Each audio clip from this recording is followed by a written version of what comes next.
You are sitting in a performance review with your boss, or perhaps you just finished a massive project that saved the company thousands of dollars. Your boss smiles, leans across the desk, and says, "Incredible work. You completely saved this quarter." Instantly, your chest tightens. Your mind scrambles for a deflection. You force a nervous laugh, wave your hand dismissively, and say, "Oh, it wasn't just me. The team did most of it.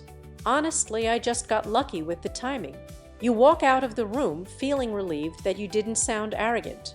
And strangely, the hardest part isn't doing the hard work. It's the quiet, sinking realization that when promotions are handed out 3 months later, your name is nowhere on the list. Personality changes rarely happen overnight in dramatic cinematic moments. They happen so gradually that people almost never notice them taking place. They begin as ordinary behaviors, which turn into daily repetitions, which create subtle psychological effects, which slowly calcify into the traits we eventually call our personality. The question we have to ask is not simply why you feel overlooked, but rather, what if some parts of your personality are not simply who you are, but what you have practiced for a very long time? Think of the mind like a path through a forest.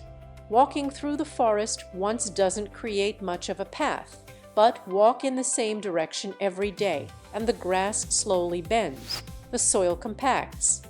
Eventually, the path becomes easier to follow than the untouched woods around it. The brain can work in a similar way. What we repeatedly practice can become easier to repeat. Repeated behaviors and thought patterns can deeply influence our attention, our emotional responses, our expectations, our habits, our self-perception, our coping patterns, and our automatic reactions. This does not mean that your personality is completely determined by your habits, or that feeling undervalued is entirely your fault. Personality is incredibly complex, shaped by early environment and social conditioning. The goal here is not to suggest a deterministic transformation, but to explain how gradual influence works. Because once you understand how your brain learns to shrink your accomplishments, you can begin to teach it something else. You receive an email praising your presentation. You immediately reply pointing out the 2 slides that had typos. You tell a friend about a new job offer, but you immediately add that the company must have been desperate. You brush off compliments like they are dangerous sparks that might start a fire. And strangely, the hardest part isn't the lack of recognition from others. It is the immediate, visceral panic that arises when you are forced to stand fully in the light of your own competence. Maybe you call yourself humble. Maybe you think you simply hate arrogance and prefer to stay grounded. Maybe you've started believing that extreme modesty is just your personality. But this is not because you are exceptionally pure of heart. This is where the psychology of ego threat and preemptive self-deprecation becomes interesting for many.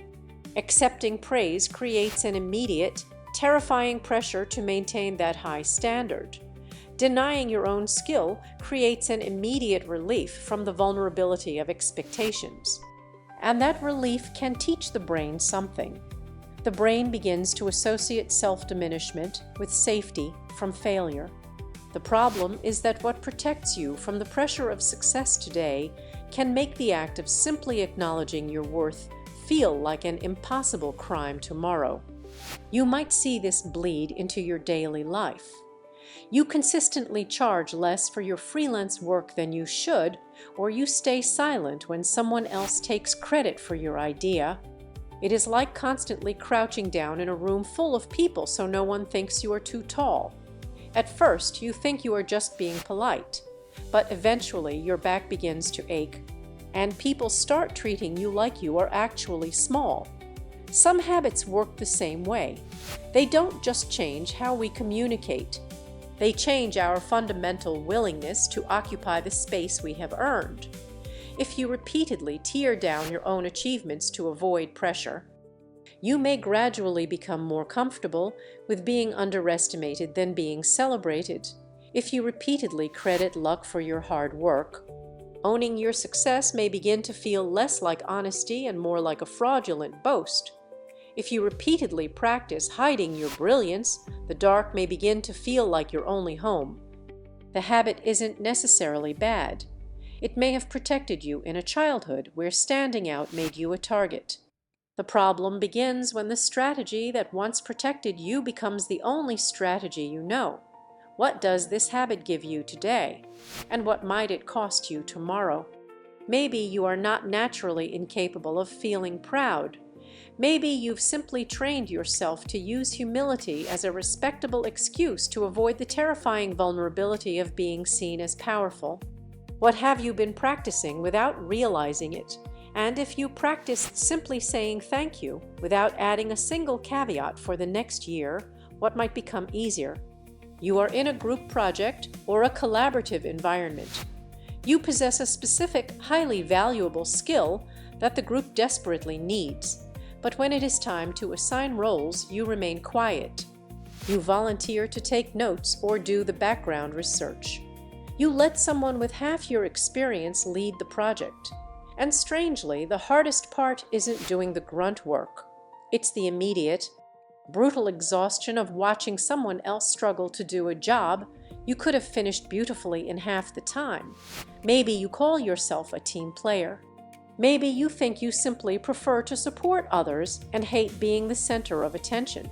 Maybe you've started believing that being in the background is just your personality. But this is not because you lack leadership capability. This is where the psychology of the imposter phenomenon and the fear of outshining others becomes profoundly relevant. Taking charge requires assuming the risk of public failure and the risk of inciting envy. Playing small creates an immediate protective shield against the resentment of your peers. And that shield can teach the brain something. The brain begins to associate stepping back with guaranteed social harmony. The problem is that what gives you relief from potential envy today can make your own internal drive feel completely paralyzed tomorrow. You might find yourself constantly dumbing down your vocabulary around certain friends, or intentionally losing a game to keep someone else happy. It is like owning a beautiful, loud sports car, but only ever driving it at 20 miles an hour because you don't want to make the bicycles feel bad. At first, it feels empathetic, but eventually the engine seizes up. Some habits work the same way. They don't just change what roles we take. They change what we naturally consider ourselves allowed to pursue. If you repeatedly diminish your skills to keep others comfortable, you may gradually become more comfortable with resentment than leadership. If you repeatedly let less qualified people take charge, trusting your own authority may begin to feel less like a right and more like a dangerous rebellion. If you repeatedly practice hiding your competence, your true potential may be lost to you forever. The habit isn't necessarily bad. It may have saved you from social isolation in highly competitive environments. The problem begins when the strategy that once protected you becomes the only strategy you know. What does this habit give you today? And what might it cost you tomorrow? Maybe you are not naturally passive. Maybe you've practiced preemptively surrendering your power so the world cannot attack you for having it. What have you been practicing without realizing it? And if you practiced volunteering for the role you actually want for the next year, what might become easier? Notice what is happening here. None of these behaviors look powerful. They look like kindness. They look like modesty. That's precisely why they are powerful. The things that shape us are not always dramatic. Sometimes they are the things we repeat so often, disguised as virtues, that we stop noticing them entirely. By this point, you might be noticing something uncomfortable. Most of these behaviors, the deflecting, the shrinking, the hiding, don't feel like decisions anymore. They feel like you. That's the strange thing about repetition. At first, you choose the behavior. Eventually, the behavior can begin choosing for you. But a habit can influence your personality without defining your identity. Recognizing a pattern is not a reason to shame yourself. It is a reason to become more conscious of it. You are asked for your rate, your salary expectations, or your asking price for a service. You have researched the market. You know what you are worth, but the moment you open your mouth, you quote a number 30% lower than your actual value. You immediately offer a discount before they even ask. And strangely, the hardest part isn't the lost income.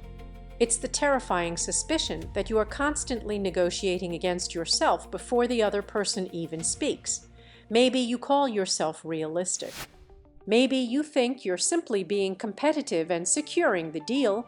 Maybe you've started believing that being financially accommodating is just your personality. But this is not because you naturally hate money. This is where the psychology of self-commodification and the fear of rejection comes into play. Asking for your true value involves the absolute risk of hearing the word no. Discounting yourself creates an immediate, massive illusion of safety from rejection. And that illusion can teach the brain something. The brain begins to associate undervaluing yourself with the feeling of securing a connection.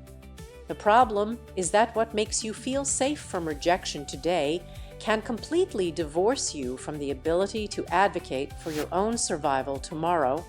You might constantly apologize when sending an invoice or over-deliver on a project by 50 hours just to prove you are worth the meager fee you charged. It is like constantly putting your items on the clearance rack, even when they are brand new. At first, you think you are just being generous, but eventually, people start treating you like you are cheap. Some habits work the same way. They don't just change how we handle money. They change how we define our own objective value. If you repeatedly discount your worth to avoid rejection, you may gradually become more comfortable with exploitation than equitable exchange. If you repeatedly mistake bargaining against yourself for being polite, demanding what you deserve may begin to feel less like a business transaction and more like a horrific confrontation. If you repeatedly practice accepting scraps, asking for a full meal may begin to feel like your only home is starvation. The habit isn't necessarily bad. It may have helped you survive in a scarcity-driven market when you were starting out. The problem begins when the strategy that once protected you becomes the only strategy you know. What does this habit give you today? And what might it cost you tomorrow? Maybe you don't actually believe your work is worthless. Maybe you've aggressively practiced using humility as a respectable excuse to avoid the vulnerability of discovering if someone actually values you. What if some of the things you call your personality are simply patterns that have been repeated long enough to feel permanent? What have you been practicing without realizing it? And if you practiced stating your full price and remaining completely silent for the next year, what might become easier? You are in a relationship, a friendship, or a family dynamic where your needs are consistently ignored. You do all the emotional heavy lifting. You listen, you support, you give, but when you need someone, the room is empty. Instead of demanding reciprocity, you tell yourself that you don't really need anything anyway. You pride yourself on being low maintenance. And strangely, the hardest part isn't the loneliness. It's the immediate, silent realization that you would rather be entirely self-sufficient than risk asking for something and being denied. Maybe you call yourself independent.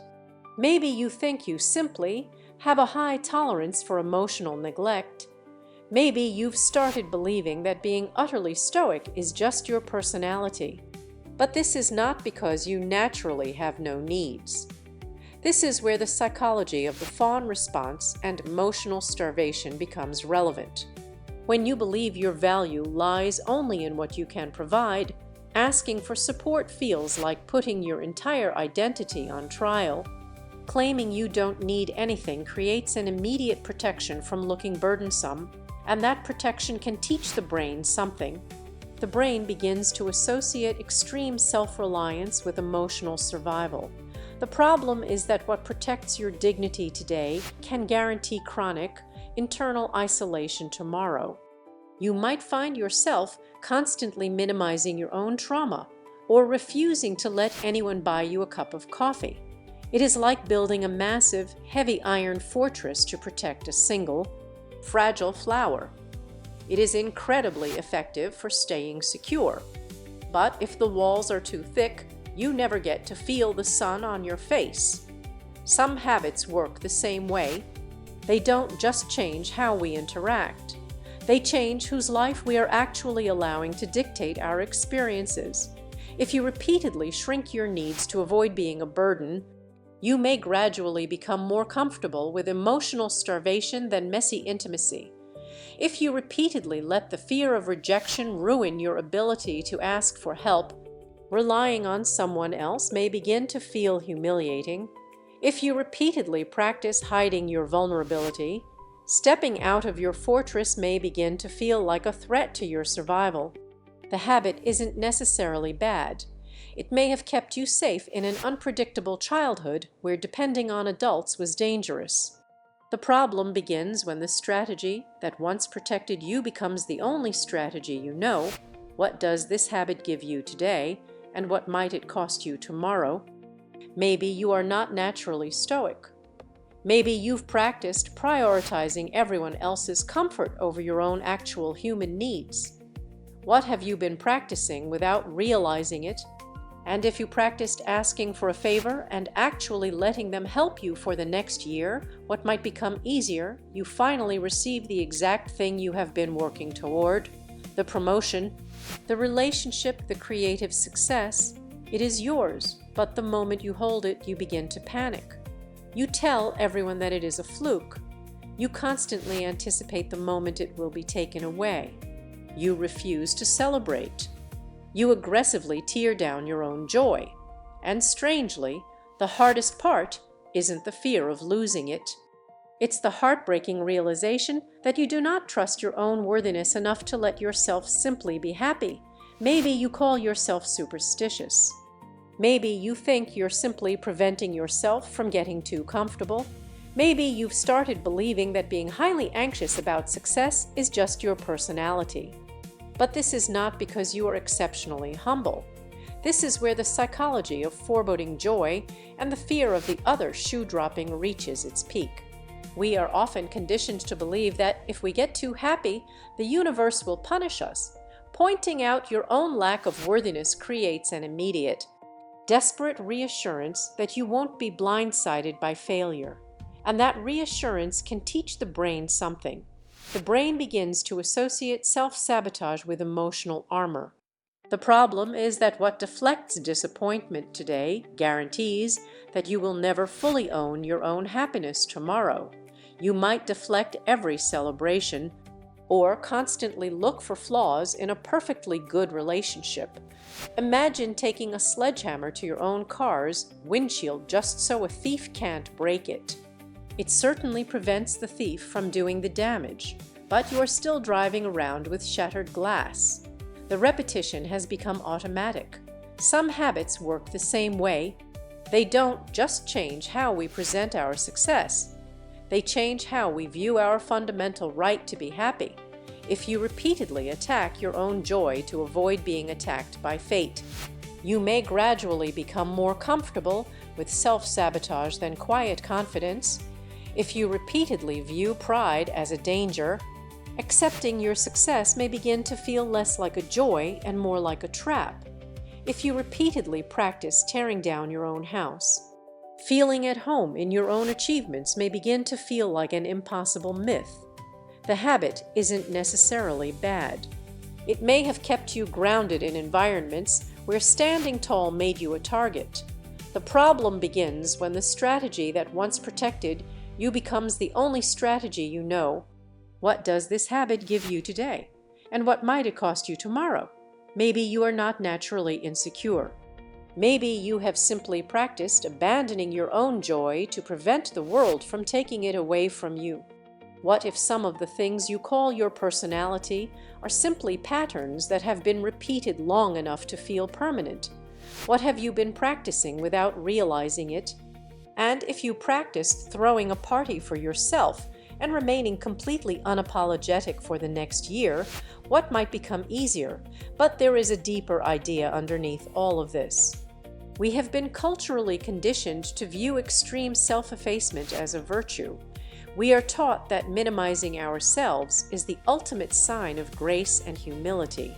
We mistake self-deprecation for modesty, and we mistake shrinking for politeness.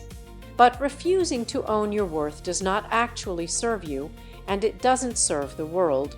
It deprives the world of your authentic power, and it deprives you of the beautiful, messy, transformative process of claiming your space. Understanding this difference between who you are and what you repeatedly practice is the key to untangling your identity from your fear of being valued.